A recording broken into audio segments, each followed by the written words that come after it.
Assalamualaikum warahmatullahi wabarakatuh. Salam sejahtera untuk kita semua. Kembali lagi bersama kami di Cita-Citaku. Nah, kali ini berdasarkan beberapa pertanyaan-pertanyaan dari Bapak Ibu dosen dan teman-teman lainnya, apa sih sebenarnya program Matching Fund itu ya? Jadi Matching Fund tahun 2021 ke DRK. Jadi pada kesempatan kali ini kami akan mencoba untuk membahas sedikit lah ya, tentang program Matching Fund ini. Nah, jadi program ini merupakan program baru ya, berbeda dengan penelitian hibah penelitian dan pengabdian kepada masyarakat Simdita Mas yang sebenarnya sudah dilakukan beberapa tahun ya, sudah beberapa tahun.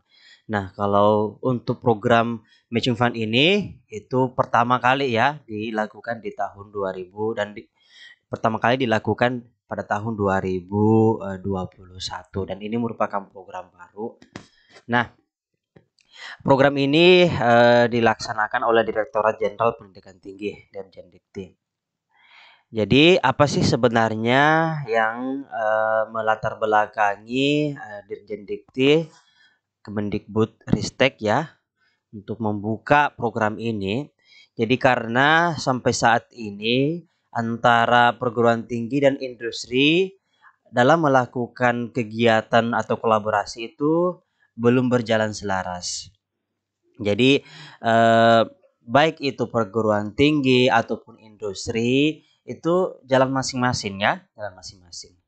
Nah, melalui program ini kita ingin ada semacam link and match, ya, link and match antara perguruan tinggi dengan dunia industri atau DUDI, sehingga nanti bisa melakukan kegiatan secara kolaborasi.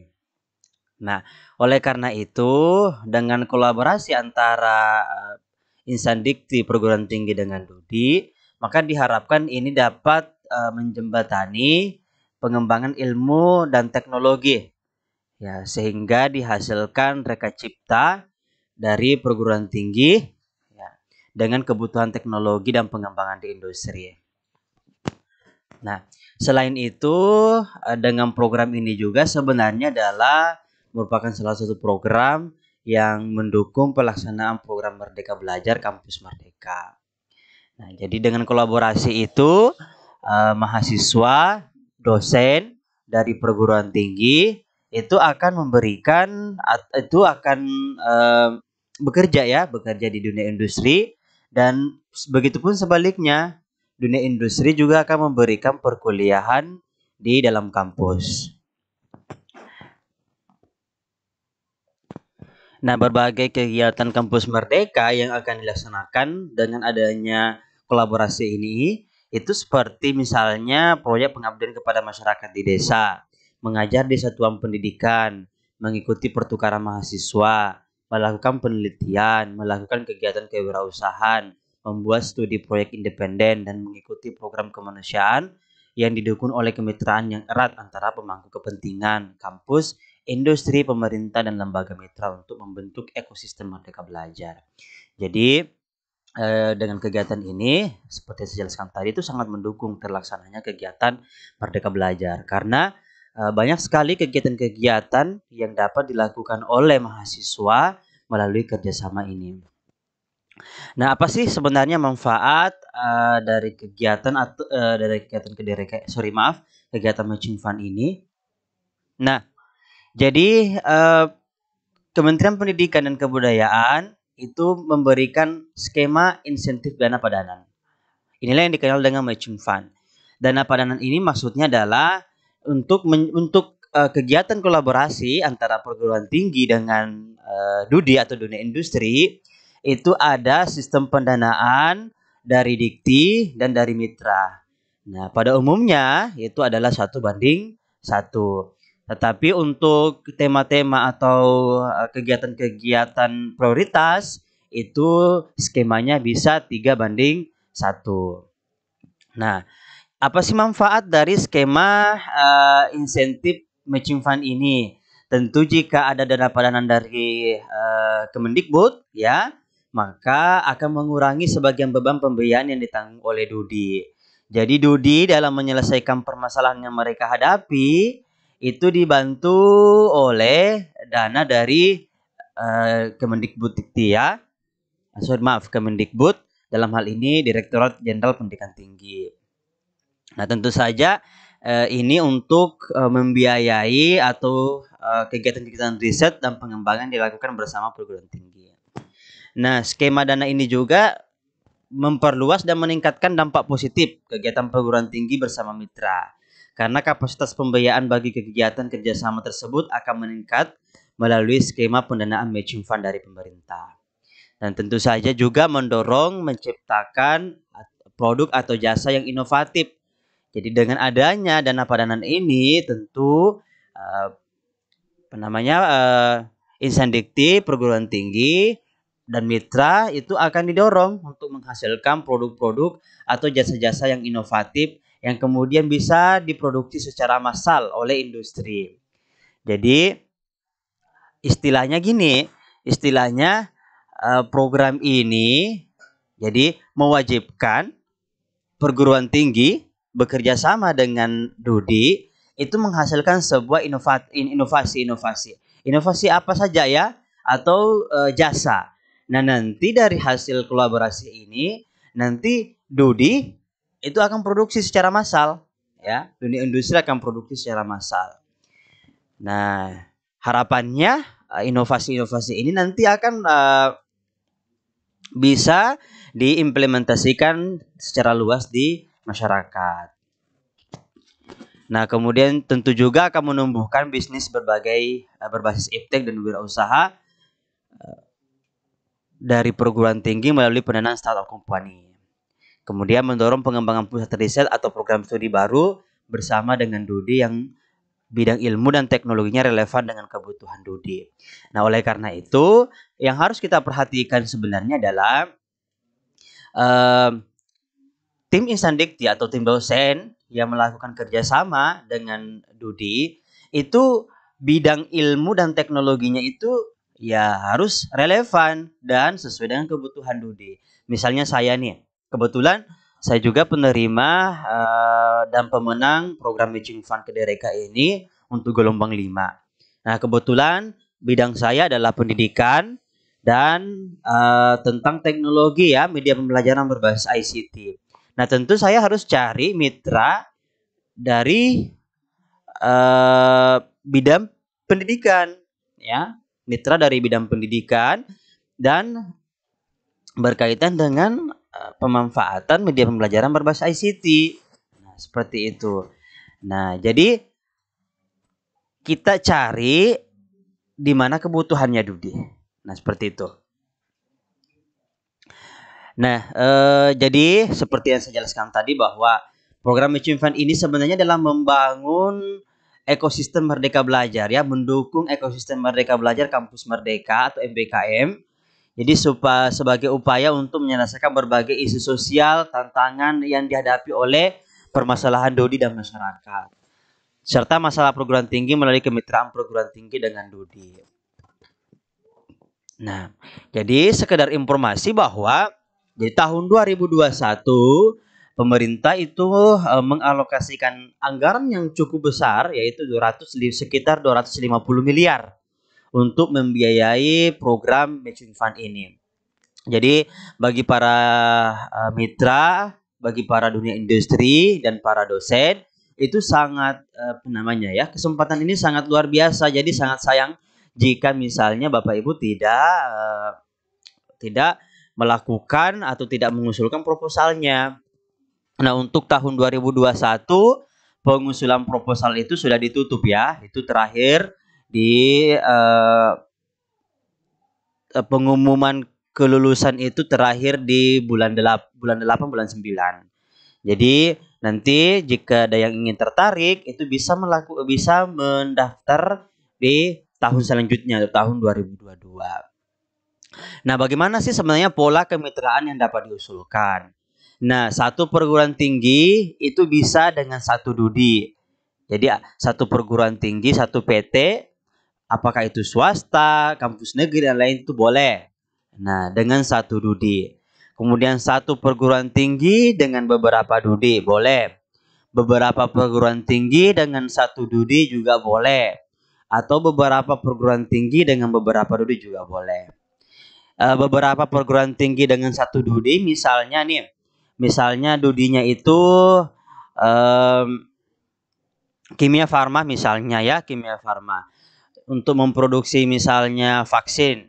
Nah, itu bisa beberapa perguruan tinggi bekerja sama dengan kimia farma. Itu boleh. Nah, boleh juga misalnya beberapa perguruan tinggi dengan beberapa dudi.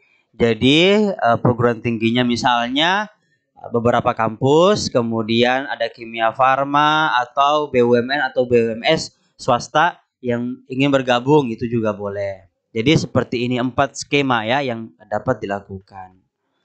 Nah, sekarang ini banyak yang bertanya nih, mitra kita itu apakah harus perusahaan atau dunia industri atau apa aja?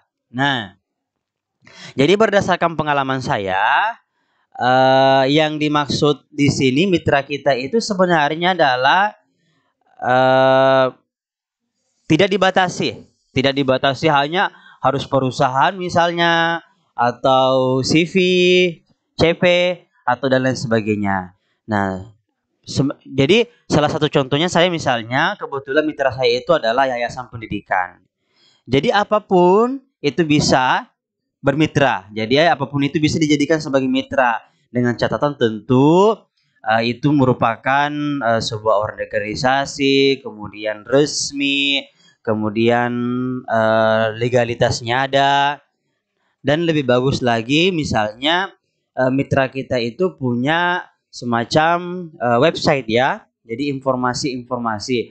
Jadi ketika misalnya kita mengikuti proses review proposal yang kita ajukan dengan mitra itu kelihatan. Jadi reviewer itu bisa melihat oh mitranya seperti ini, ada legalitasnya, susunan organisasinya seperti ini, fokus bidangnya seperti ini, ya seperti itu. Nah, jadi apa aja mau perusahaan, UMKM, koperasi, industri, startup company, BUMN, LMS, bahkan kementerian atau lembaga kementerian itu juga boleh. Desa itu juga. Jadi kita ingin menjalin kerjasama dengan desa misalnya boleh, dengan sekolah itu boleh.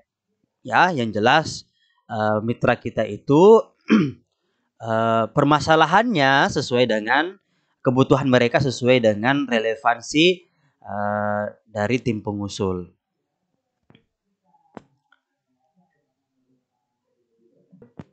Nah, sekarang apa aja sih ruang lingkup dari kegiatan matching fund Kedereka ini? Jadi, ruang lingkup dari kerjasama yang dapat didanai dari kegiatan ini itu dibatasi ya. Jadi, yang pertama itu kerjasama penelitian. Jadi, kerjasama penelitian untuk menghasilkan produk perwarupa teknologi untuk dapat dikomersialisasikan atau untuk mengatasi masalah spesifik yang dihadapi masyarakat atau dunia industri. Nah, seperti saya misalnya, jadi kegiatan program matching fund yang didanai oleh Dirjen Dikti ini dengan mitra, itu kegiatan saya yang pertama bentuknya penelitian. Jadi saya dan tim dosen, kemudian dengan mitra itu melakukan penelitian bersama untuk mengembangkan media-media pembelajaran misalnya seperti website pembelajaran, LMS, aplikasi belajar, dan lain sebagainya. Nah, inilah nanti yang dapat digunakan oleh mitra ya untuk mitra untuk dikomersialisasikan. Tentu saja karena di sini ada kata-kata komersialisasikan, nah itu kita harus atur antara insan dikti dengan mitra itu harus mengatur bagaimana dengan produk-produk yang dihasilkan, hak cipta yang dihasilkan atau HKI yang dihasilkan, bagaimana sistem pembagian keuntungan jika memang misalnya ada, ya seperti itu ya. Nah, kemudian kegiatan pelatihan, pembinaan, dan bentuk jasa lainnya dari perguruan tinggi untuk memenuhi kebutuhan masyarakat. Nah, seperti saya, setelah kami melakukan penelitian untuk menghasilkan produk, nah selanjutnya kami berikan pelatihan. Yang kami berikan pelatihan itu adalah anggota-anggota atau pengurus dari mitra kami. Jadi kami berikan pelatihan bagaimana mereka supaya bisa mengembangkan aplikasi pembelajaran, membuat website, membuat LMS, dan kemudian menerapkannya. Nah, selain anggota mitra, kami berikan pelatihan supaya kegiatan ini berdampak luas kepada masyarakat. Tentu saja pelatihan ini sebaiknya bisa diikuti oleh masyarakat luar, ya. Seperti misalnya karena kami pendidikan berarti kami ambil guru, ya, dan mahasiswa calon guru seperti itu. Kemudian startup yang dibangun oleh perguruan tinggi bekerja sama Dudi maupun oleh mahasiswa bekerja sama dengan alumni dan atau Dudi di bawah supervisi dosen. Jadi bentuknya juga adalah bisa dalam membangun startup, ya, bisa. Atau penguatan pembentukan research center bersama Dudi untuk menjadi pusat kajian dan riset bagi kepentingan pengembangan Dudi, penyelesaian permasalahan Dudi, menyelesaikan permasalahan bangsa dan atau meningkatkan daya saing bangsa. Nah, kita juga nih bisa membentuk sebuah research center. Misalnya research center di fakultas kita, ya, itu bersama dengan Dudi, itu dapat menjadi pusat kajian atau riset bagi kepentingan Dudi, menyelesaikan masalah-masalah Dudi atau masalah-masalah permasalahan bangsa lainnya. Kemudian ruang lingkup dari kegiatan ini juga bisa membuka program studi baru, ya, yang dibangun bersama Dudi dengan bidang keilmuan yang spesifik dan relevan dengan kebutuhan Dudi. Jadi misalnya di fakultas kita ingin buka program prodi baru. Nah, kebetulan Dudi, ya, punya semacam kelebihan, ya, mereka punya semacam tenaga atau punya itu bisa, ya, itu bisa membantu. Misalnya gini nih, misalnya saya nih kebetulan yayasan yang saya jadikan sebagai mitra itu dia mengelola sekolah taman kanak-kanak, ya, taman kanak-kanak. Nah, itu sebenarnya bisa programnya itu adalah di fakultas kami dengan dibantu oleh Dodi itu bisa kita membuka program baru misalnya, ya, untuk PAUD, ya, pendidikan anak usia dini. Jadi inilah ruang-ruang lingkup yang bisa dilakukan melalui pendanaan ini. Nah, dan terakhir, indikator kinerja utama. Tentu setiap program dari pemerintah itu harus ada indikator keberhasilannya. Nah, indikator kegiatan ini itu setidaknya, ya, mampu mencapai beberapa indikator kinerja utama atau IKU. Nah, kebetulan karena kegiatan ini cukup singkat, ya, jadi saya dinyatakan diterima itu di bulan Agustus, kemudian surat perintah mulai kerja itu di pertengahan Agustus sampai tanggal 15 Desember, dan tentu kita tidak bisa mencapai 8 IKU ini, ya, tidak semua IKU ini bisa kita capai, jadi hanya beberapa.